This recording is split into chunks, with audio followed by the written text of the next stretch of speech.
welcome back to Screen Chatter. You're one of my favorite people. Same here, Tony. How's life after SAG-AFTRA strike?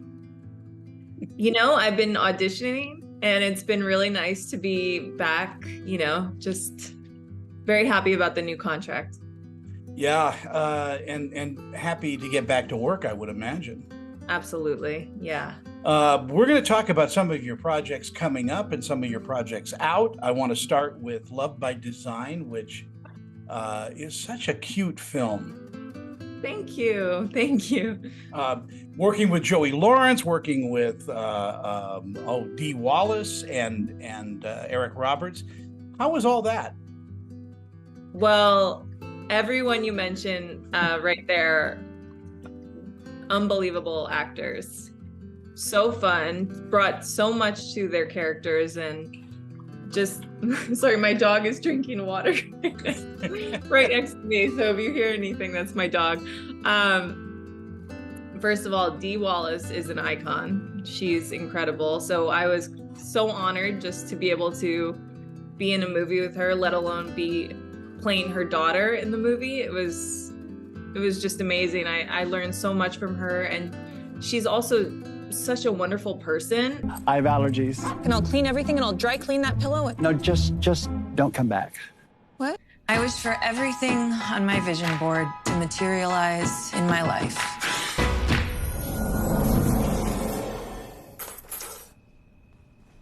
I wanted some cake too. Where did you come from? That's your dog? Yes, he's my dog. I'm Hal. Hartley. Don't tell me you actually believe your pipe dream board is coming true. I have my own design firm. It's called By Design? I actually need some furniture and some design inspiration because I just bought this new house and I could use some design advice. Thank you, Oprah. Art was always a great outlet for me I love to paint, I love to draw, I love to do anything that is creative. And I think that was one thing that helped me as a young adult growing up. I definitely struggled with self-esteem and bullying. So I think any creative outlet was a great choice for me to help with that. I think it's worse now with the internet. I mean, yeah, young women getting into modeling and acting, it's like being put before, the pharaohs or something, and people are brutal out there. I agree with you. And I think it's so important to realize that we're so special in who we are as an individual. And there's so much power in being yourself, I believe. And if we realize that, if we embrace that, it can help, because it's so easy to want to be someone else because we think they might have it easier, but it's better to just be you. There's so much power in that. And it takes a while to get to the point in your life where you can be you and be comfortable in those shoes. Mm-hmm. Definitely. Talk to me a little bit about what a script has to have in it for Jackie Moore to say yes to. Well, I really have to connect with the character. Obviously I've played villain roles. I've played things that I don't agree with what they're doing, but it has to be a good story. It has to be something that I would like to watch. Mm-hmm. So that's what I'd look for. A story that really interests me, really intrigues me. Does who you're working opposite also help? I mean, the cast that you're being included in? 100%, yeah. And you mentioned Joey Lawrence and Eric Roberts as well. And I mean, Eric Roberts is an icon, and I've worked with him many times, and I think he brings something so unique every time he's on screen. Yeah, I've known Eric for a long time. We met on a movie called Runaway Train with John Voight, and I think Danny Trejo was in that too. And Eric is such a talent, and yes. I think one of his gifts is the fact that he really knows how to project the line. I mean, how to say a line, and he says it differently every take. So it's a joy for a director to work with him because they're getting so much. Absolutely. Yeah. And his role in Star 80 is my favorite. I mention that to him all the time. I love that movie. So, you know, and he's mentioned how it was to work with Bob Fosse, and I just get a kick out of working with him. If you could go back in time, would you work in the 1980s and 90s? Absolutely. That would be, I think there's so many cool movies that came out in the 80s and 90s. I actually just watched The Game with Michael Douglas. It's a David Fincher movie. So I'm watching a lot of David Fincher movies right now. And that movie is, what a cool concept. I don't want to give anything away. Well, it's been out for, you know, 30 years. I don't think you're going to surprise anyone, but yeah, it is a twister. I mean, it's a twisted script. Definitely. And we're not really getting stuff like that these days, or it's very rare when we do and everybody's applauding at it. But, you know, back in the day, we were getting films like that every other week. I know. Just so cool and edgy, and just, you know, people that were really willing to take a risk on a script, because something like that it's just, you know, I'm sure that it's not always the safest choice to make a movie like that, because if you tell the concept to someone, they'd probably be like, I don't know how I feel about that. So yeah. Well, the audiences are different now too. They need, maybe it's instant gratification, I don't know, but you know, Fincher used to hold the very essence of the plot out to almost the end and gave you that twisted ending, where now you just set up and pay off all through the film, and it's a different kind of pacing. Oh, absolutely. Because I think everyone's on their phones, you know? And so I actually, because I write as well, and one of the notes that I've received was make sure that the audience can grasp what's happening at any point during the film. And that's, to me, you know, when I watch a movie and I'm really, really invested in it, I can't look at my phone, because I feel like you can miss a line, you can miss a moment that connects the whole story together. And it's very easy these days to submit to what you know the studio is telling you to do, right? And you give up your vision for some of that. I did just write my first solo script, and so that's been very interesting to be on the other side of it and to see, you know, what other people are interested in and what the market is, because it's like you're saying, it's not always about the creative side of it. It's what people want to see and what sells.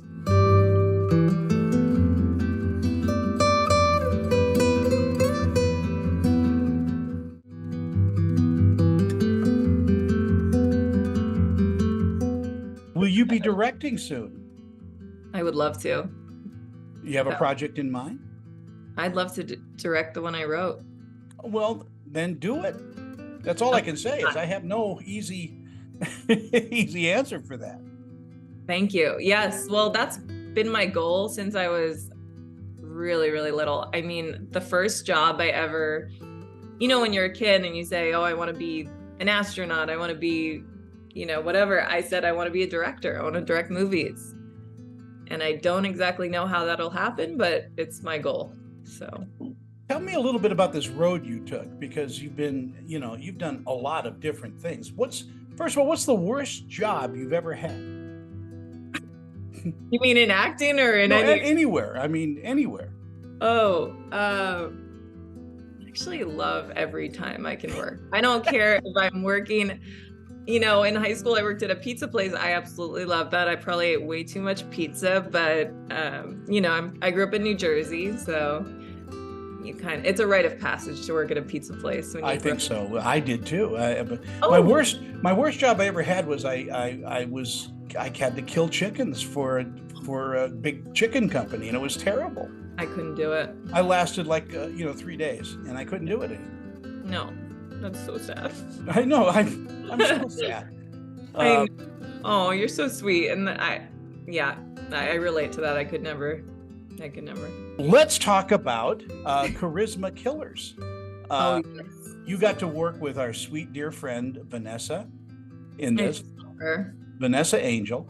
Yes. And tell me about, first of all, because that's going to be released, I think this year, it's still going to be released.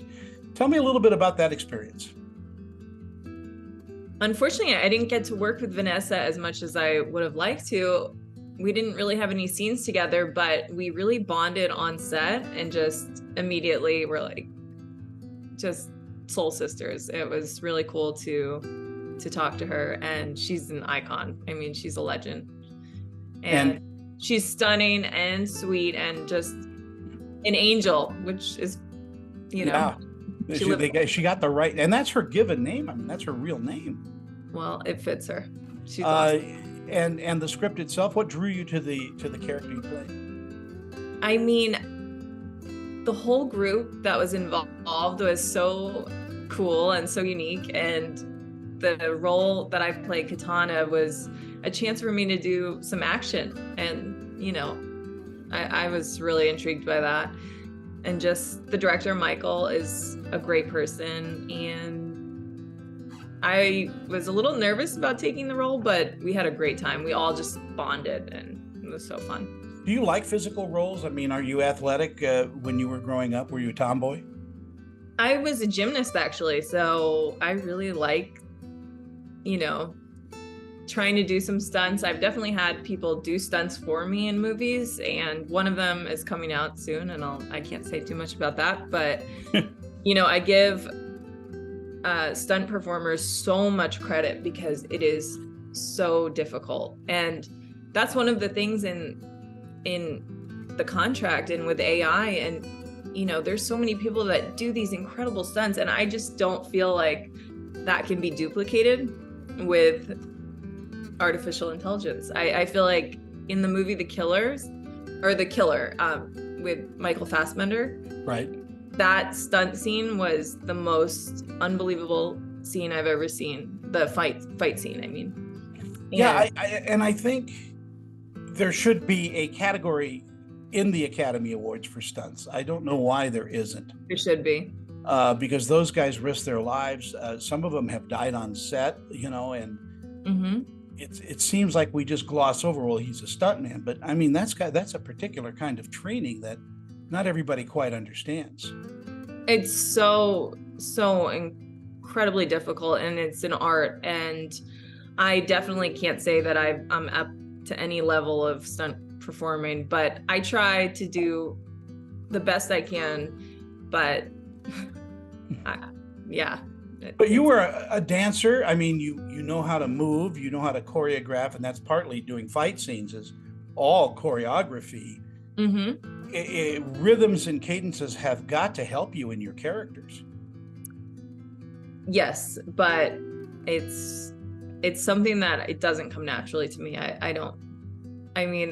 I'm a yoga person. I like, but yeah, I give stunt performers so much credit. Yeah. Well, you could kill somebody doing a downward dog, I think so. But dancing, and rhythms like that have got to inform you. I mean, a little bit. I mean, that again is a kind of muscle that not everybody has. I mean, if you're doing musical theater and live theater, you've got to be able to take all that. And when I was a kid and doing all this, I took fencing. Wow, that's yeah. Because you had to do it, as far as Shakespeare goes. That's amazing. I've always been very impressed with fencing as well, because it's a dance, like you're saying. Yeah, it is. You're in LA now. I know where you are, but you're near LA. Yes. Why don't you take a fencing class and see? Maybe I will. Because it really does help. What was that? I said it really does help, and they put on music, so it's almost like you're dancing with a partner that wants to kill you. Oh well, I will. I maybe try this.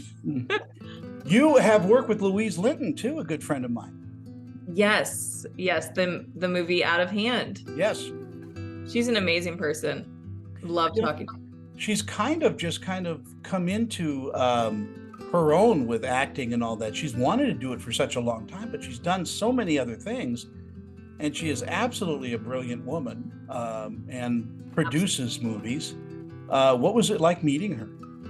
She's so down to earth and so about the art and her craft, and I think she's just a wonderful person. I really like talking to her, and I was only on that movie for a short time. I can't give too much away about why that is, but it was a really, really cool experience working with her.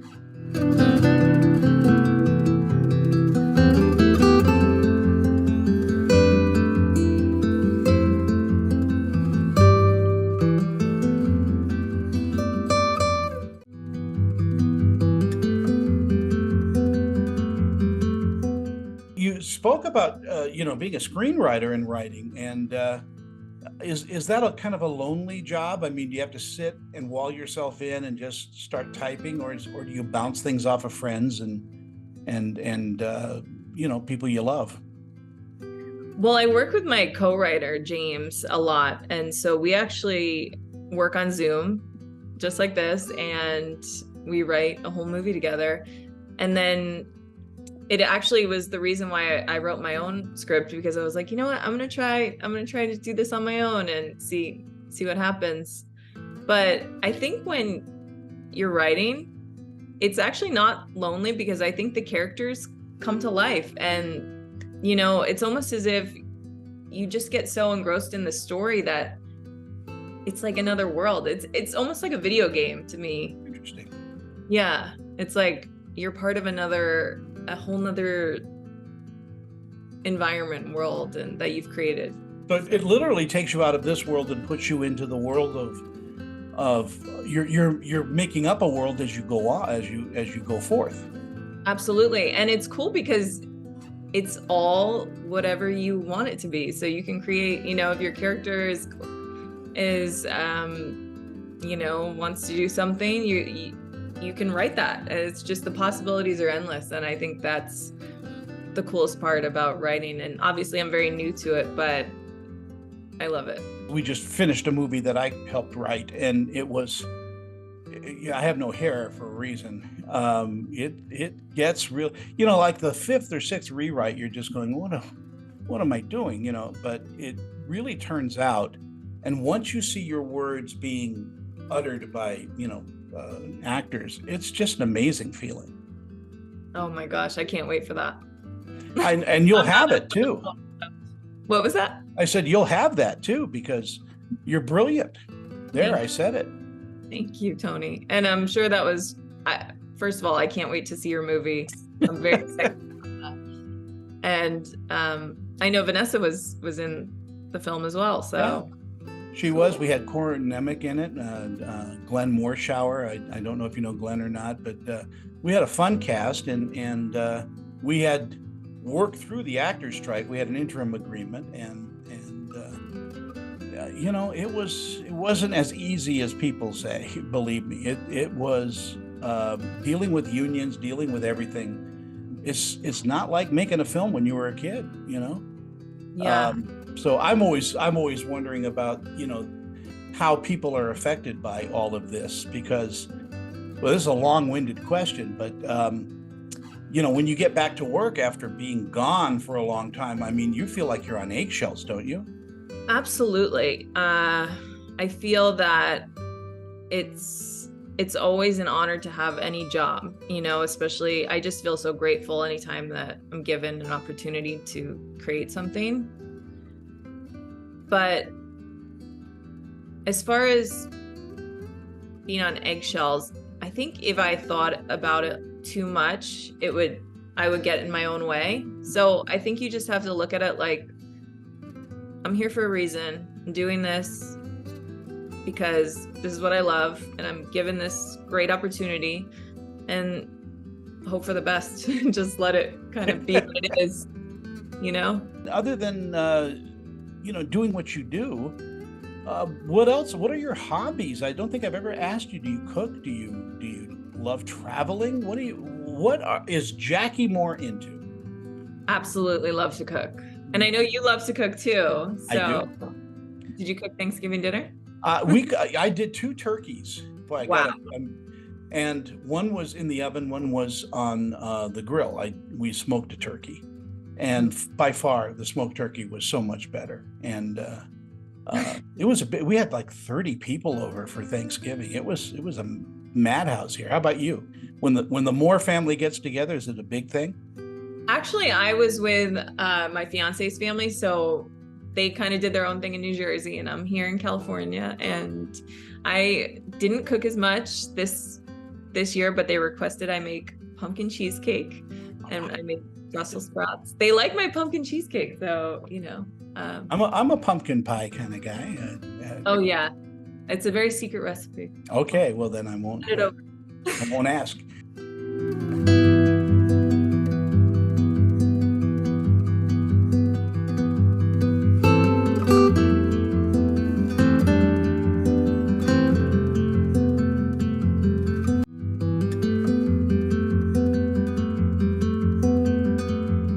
Let's get together and have a cup of Joe. Definitely. Bring your fiance. I will. Thank you so much for everything. Thank you, Jackie. It's always a pleasure. You know I adore you. So take care and all the best. And I hopefully I'll see you. If I don't, all the best these holidays too. Thank you. Same to you. Bye-bye, sweetie. Bye, Tony.